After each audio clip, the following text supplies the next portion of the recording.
Coming up on News Live at 6, a student radio station hosts their annual launch party, how they're providing exposure for new artists. Plus, a closer look into how two campus clubs come together to put on an a cappella performance. Which group performed next? And a local burger joint has one of the top 10 burgers in the state. The story of their success after just a year of business. When News Live at 6 starts right now. This is CitrusTV News Live at 6, your campus news leader. Welcome in on this Wednesday evening. Well, everyone really wants radio here on campus hosted their annual launch party last night in the Shine Underground. Welcome into News Live at 6. I'm Isabella Galan. And I'm Luke Welch. Our reporter Grace Elford has the details on how their event is supporting artists on campus. WERW, a student radio station here on campus, hosted their annual launch party event last night. General Manager Polly Hoffman says the event brings people together through a shared passion. Radio as a media is also like sharing what you like to other people, so we get to really be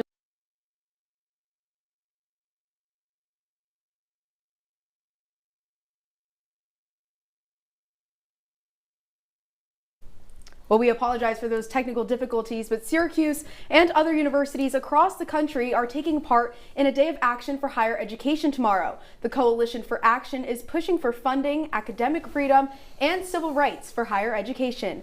The group is asking for school workers, students, and activists to join in on the day of action, which you can register for through the link on your screen. Our Sophia DeStasso will be joining us tomorrow with more information on the Day for Education.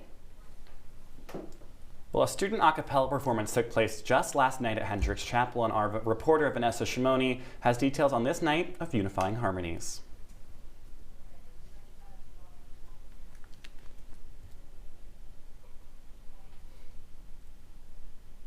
Well, we apologize for these continued technical difficulties, but taking a look at our traffic now, it's pretty steady on 81 North, but there is some expected traffic on 690 West, just north of campus, as crews continue the first phase of this I-81 reconstruction project, moving the viaduct exit to one lane. Yeah, absolutely. That construction is just ongoing on 81 heading north to campus just before the East Seneca Turnpike. And I mean, with Metallica this weekend, we're only going to continue to see some of that traffic building up. I know, and with this weather continuing, it seems like the roads is the last place that you're going to want to be for the next few days.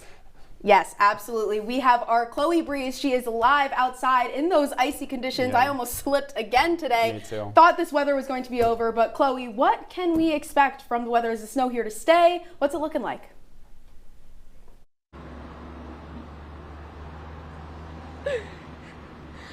Now, with the snow we had this morning, thankfully it has ended. No snow has been sticking to the ground, but unfortunately we are seeing some small rain and snow showers throughout the evening. Tonight it's 38 degrees currently and 38 into the night as well. It's going to be about 14-mile-per-hour winds tonight, so definitely plan on walking around with a jacket if you're planning on going out. But tomorrow it's going to be bright and sunny with 52 degrees. Friday, moving on, it's going to be 67 degrees with sun in the morning and a few rain showers in the afternoon. And then finally on Saturday, it's going up to 68 degrees.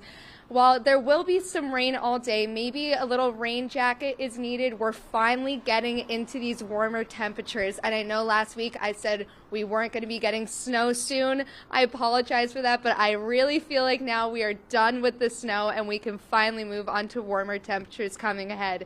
But later on in the show, I'll have your 5-day forecast, but I'll send it back to you guys at the desk. Chloe, thanks so much. Get back inside and stay warm. Well, let's get back to that story of the student a cappella performance that brought together clubs from across campus. Our Vanessa Shimoni has the latest.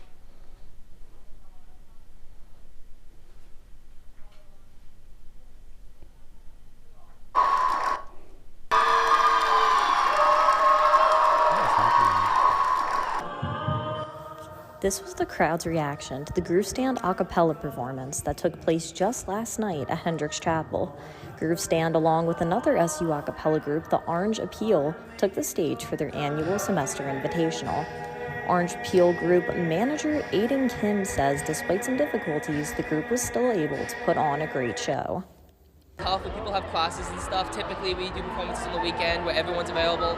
We're a little short-staffed today, but we were able to fill in the gaps, make sure that we're all good, and we sounded great, and Groove Stand sounds awesome too. So. But for the performers at Groove Stand tonight, it's more than just the singing and the on-air presence. Despite the discomfort, performer Maxine Donahue says it's her fellow performers who inspire her to thrive. It's the most heartwarming and endearing thing to do. Soloing is always very nerve-wracking, especially that song pushes my range a lot, and especially since it was at the end of our set, my voice is very worn out. But again, I have my team to support me, so I know that no matter what happens, they're always gonna cheer me on in the end. Senior Alessandra Barlish shares how her experience has given her more than just a good singing voice. Having the ability to still pursue singing while in college was one of the biggest blessings of my college experience. And also, I've made lifelong friends that I know even after I graduate, I'll still be in contact with. We're still going to hang out. So I think definitely the connections and definitely the ability to still pursue my passion are the best thing that could have happened to me. The event serves as a reminder to cherish the small things that bring you the most joy. Vanessa Shimoni, CitrusTV News. Thank you so much, Vanessa. Now, back to that story about WERW, a radio station here on campus, how they hosted their annual launch party last night. Our Grace Elford has more. WERW, a student radio station here on campus, hosted their annual launch party event last night.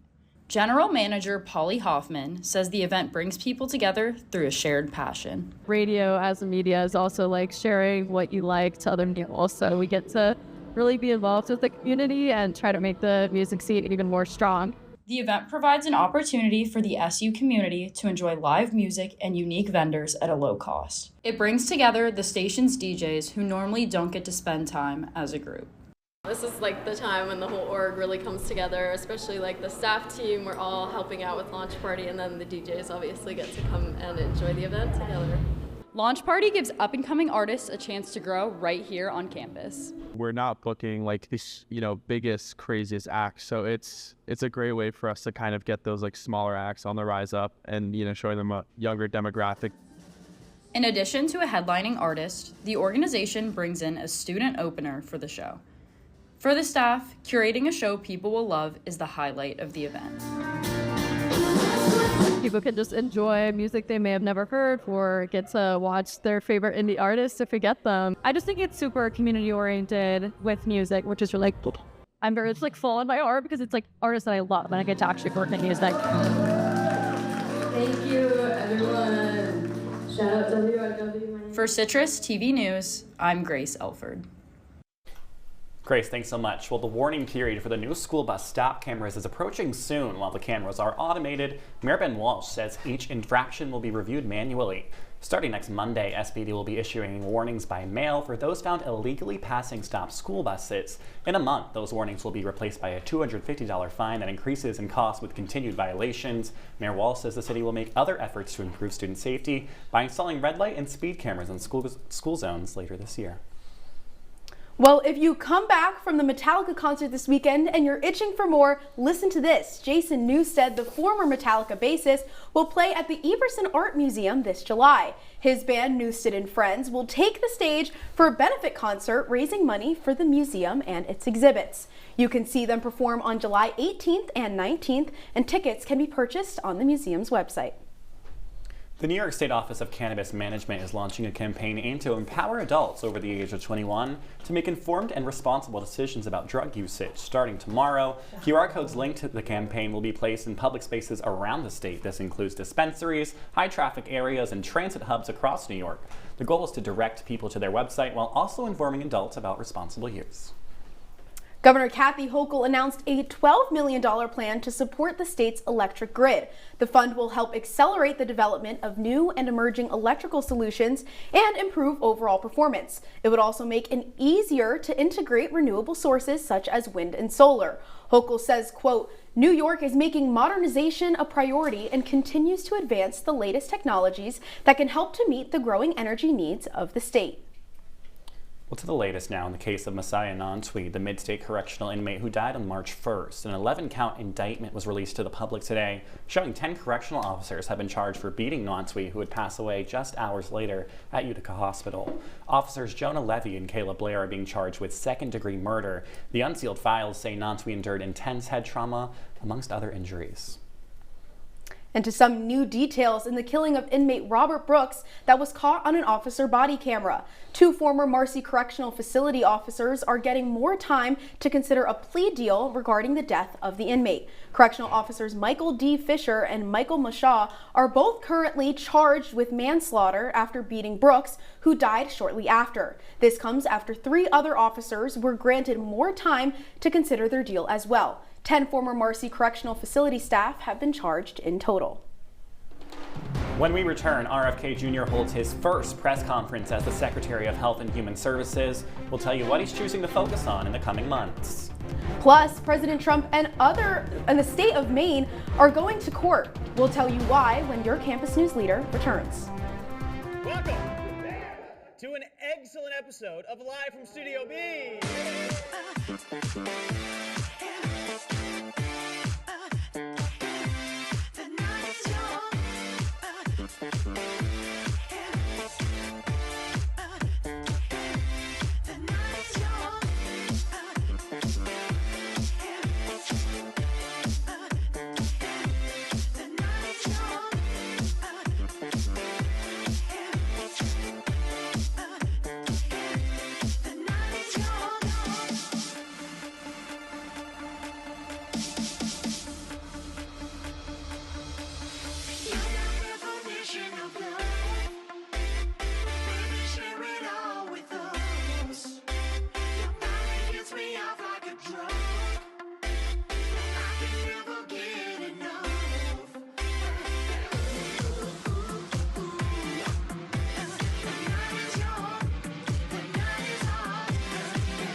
You're watching CitrusTV News, live at 6 with Peter Elliott, Luke Welch, and Chloe Breeze. And now, your campus news leader continues. This is an individual tragedy as well. Autism destroys families. More importantly, it destroys our greatest resource, which are our children. Jr. there saying he's looking into what he calls, quote, the autism epidemic. He held his first news conference this morning and spoke about a recently released study by the CDC. The study says that 1 in 31 kids have autism, with higher rates among Asian, Black, and Hispanic children. The newly established health secretary says he plans to announce a new set of studies focused on finding the cause of autism in the next few weeks. So you better comply, because otherwise you're not getting any federal funding.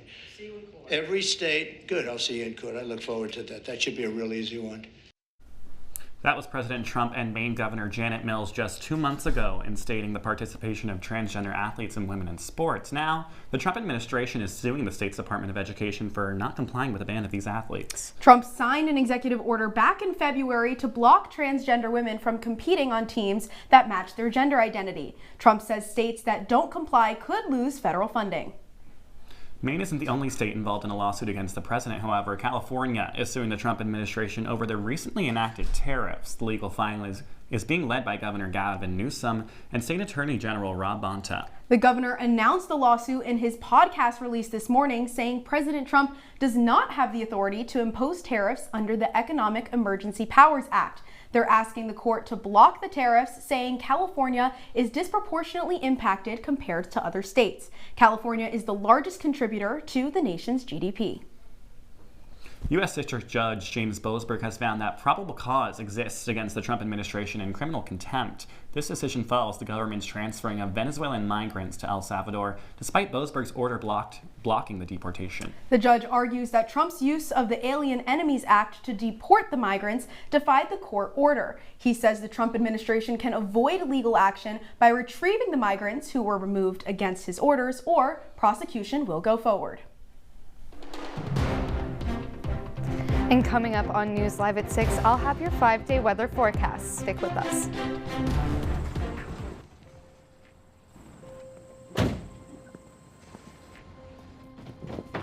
Dad, they took over my bedroom. Come on, come on. Okay, Dad. 1, 2, 3.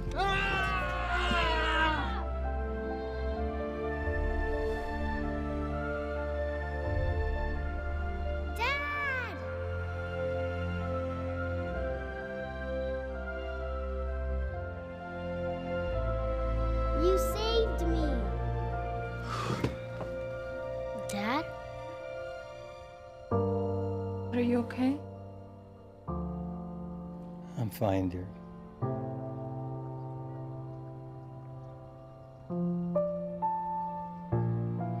Your hero needs you now, and AARP is here to help. Find the care guides you need at aarp.org/caregiving.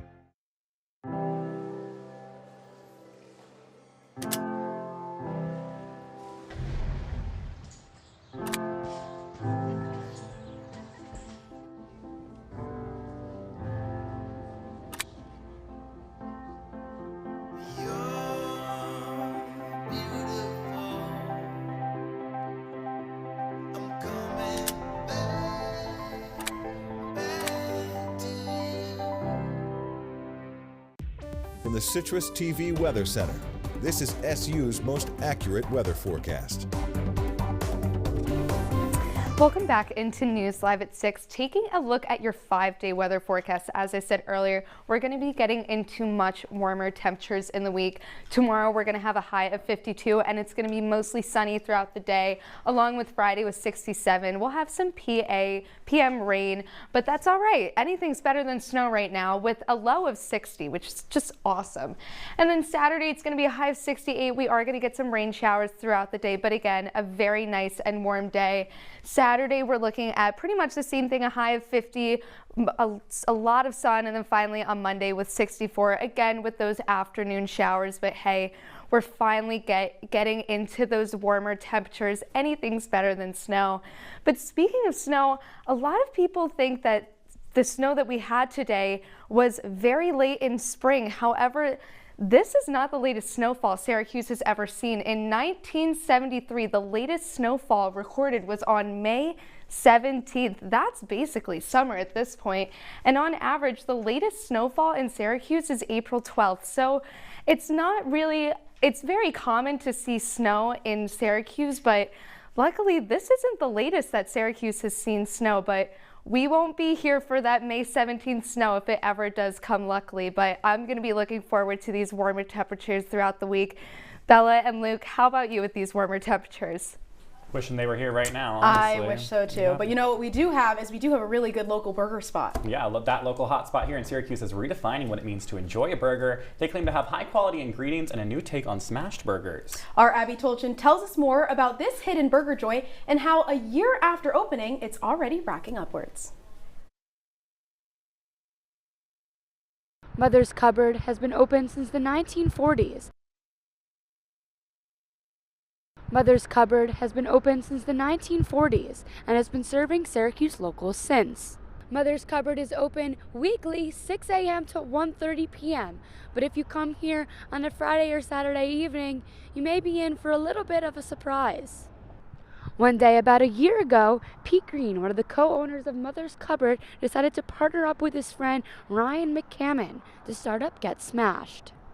We spoke with Ryan to hear a little bit about Get Smashed and how it began. We actually started this business because of just kind of like cooking together, kind of formed itself into, these smash burgers. Get Smashed was recently just made the finals for the best burger in the state of New York. We started doing this business last year. This was a goal of ours. Pete and I looked at each other one night.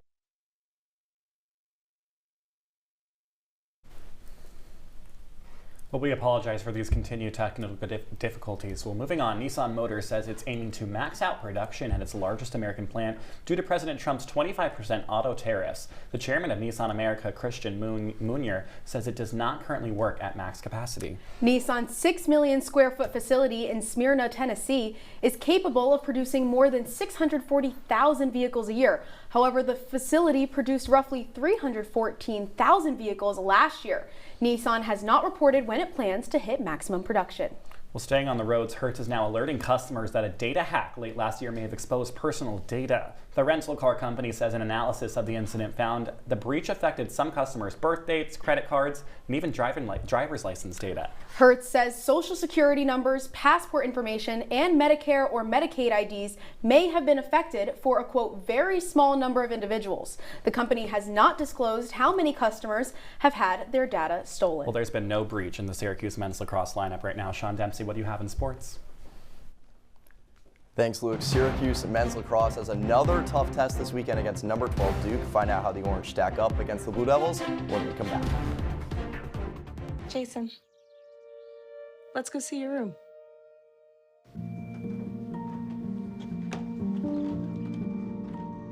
What do you think? We kept it a little spare, so you can decorate it how you like.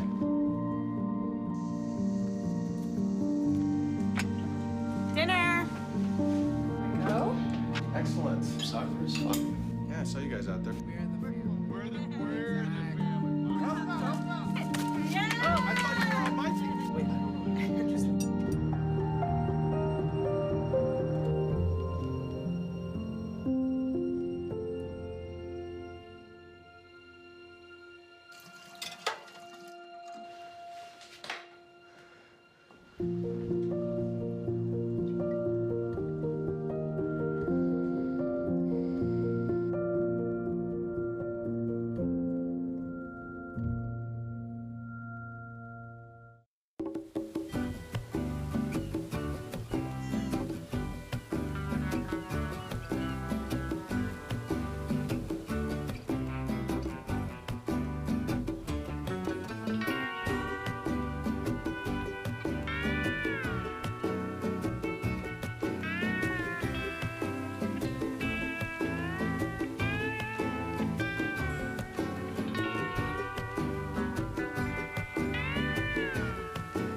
And now, your Citrus TV Sports Report. Number 7 Syracuse men's lacrosse had a tough loss to top-ranked Cornell this past weekend, but the road doesn't get much easier. Welcome into sports. I'm Sean Dempsey. Number 7 Syracuse men's lacrosse heads to Durham this weekend to take on number 12 Duke. The Blue Devils are 9-4 on the season, but have lost 3 of their last 4 games. The last time these two teams faced off was in May of last year. The Cuse fell to the Blue Devils 18-13 on a neutral site. Leading the way for Duke this year is attackman Eric Maliver. The graduate student has 51 points this year. Luckily for SU, its defense is ranked 12th in the nation and only lets up 9 goals per game this season. SU needs to win at least one of its remaining 2 games or win the ACC to lock itself a spot in the playoffs. Face-off between these two teams is set for 2 on Saturday. And on the gridiron, Syracuse football is dealing with the transfer portal as spring ball has started up for the Orange. SU wide receiver Trevor Pena elected to enter the transfer portal yesterday. Pena was expected to return to SU for a 5th season. Last year, Pena led the Orange with 84 receptions and 9 receiving touchdowns Syracuse head coach Fran Brown said the school did everything it could to keep Pena from leaving the school, but unfortunately the school couldn't pay him enough money. With Pena's departure, Syracuse has lost 4 of its top 5 receivers from last season due to the transfer portal, graduation, and the NFL draft. The most notable of those departures is Syracuse tight end Arande Gadsden, who is projected to go in the 2nd round of the NFL draft. Now, the leading returner for SU is Darrell Gell Jr. He had 31 catches for just about 600 yards and only 2 touchdowns last year. Along with Trevor Pena, Syracuse quarterback Michael Johnson Jr. announced he would be entering the transfer portal in 2024. Johnson Jr. appeared in 1 game and only threw for 19 yards against Holy Cross. Since 2019, he has played in 11 games between SU, Penn State, and Florida Atlantic. The transfer portal officially opens today and closes on April 25th. And in the NBA, playoff basketball is now underway. The Knicks are slated as the 3 seed in the East and will take on the Pistons in the first round in Madison Square Garden on Saturday at 9 p.m. But before this weekend, the play-in games are taking place. Last night, the Magic destroyed the Hawks 120-95 and will now take on the Celtics. The Warriors also beat the Grizzlies 121-116 and now face off against the Rockets. Tonight, though, the Heat take on the Bulls. The winner faces off against the Hawks. Game time for that one is set for 7:30. Also, the Kings go up against the Mavericks at 10 p.m. Winner of that one takes on the Grizzlies for a chance to play the Thunder. Guys? Sean Dempsey joining us here at the desk. Let's go back to the turf for a second. Sure. Syracuse men's lacrosse are undefeated in conference play, but they have 2 tight matches ahead in the ACC. What do you think about that? Yeah, kind of like I mentioned before, they really need to win one of these next few games to really lock up a spot. I mean, before the season even started, Syracuse was ranked number 2 in the nation, and the expectations for the team are really national championship this year. The roster is really, really good, so they're going to have to beat either Duke or UNC. Absolutely, and I feel like everybody's talking about the transfer portal right now. How is SU holding up and competing with some of the other schools and when they're dealing with the transfer portal? It's tough because Syracuse isn't really a football school, really, and now it's starting to become one, but it's going to be really interesting to see what Fran Brown does going forward to see if he can get some more players. Sean Dempsey, thanks so much. Well, when we come back, we'll have one last look at your wake-up weather. Stay with us. Welcome to my house. Lately, not my happy place. Everybody's pretty tired of each other. The parents were not themselves. My little brothers were morphing into small creatures. The walls were closing in. Clearly a case of too much family, too close, 24/7. And there's a lot of that going around right now. If this sounds like your house, try going someplace new. YourLifeYourVoice.org. You'll find lots of ideas to help you handle the family stresses of being confined to close quarters. YourLifeYourVoice.org. It might not get you out of the house, but it could help you find a little more breathing room.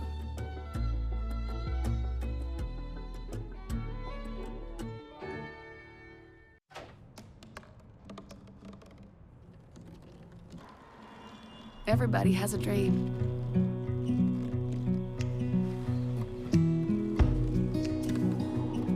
Mine was to see the ocean. And with a little help, I made it.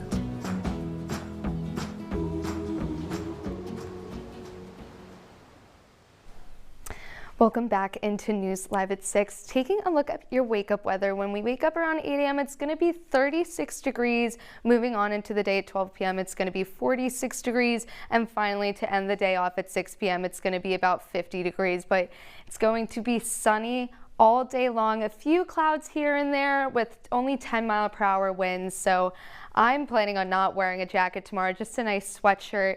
It's that time of year when we can finally be enjoying this spring weather and just hanging out with friends on the quad. But Bella and Luke, I'll send it back to you. Give it to me right now, Chloe Reese, because I am tired of the snow. I'm ready to Ditto. I can only echo that. I need it to start being sunny because that's just what makes me happy. Yeah, having to put a coat on has just been brutal. Well, Time Magazine has published a list of the 100 most influential people in the last year, and the city of Syracuse has some representation. The anchor of ABC World's News Tonight and Syracuse native David Muir made the cut.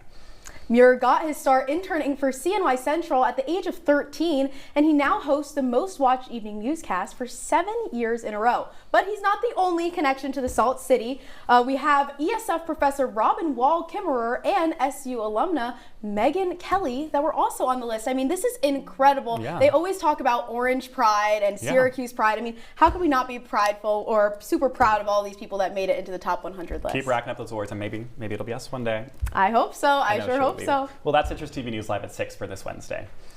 I'm Isabella Galan. Don't forget you can follow us on X and Instagram. For the entire CitrusTV News team, have a great night. And I'm Luke Welch. Have a great night, Syracuse.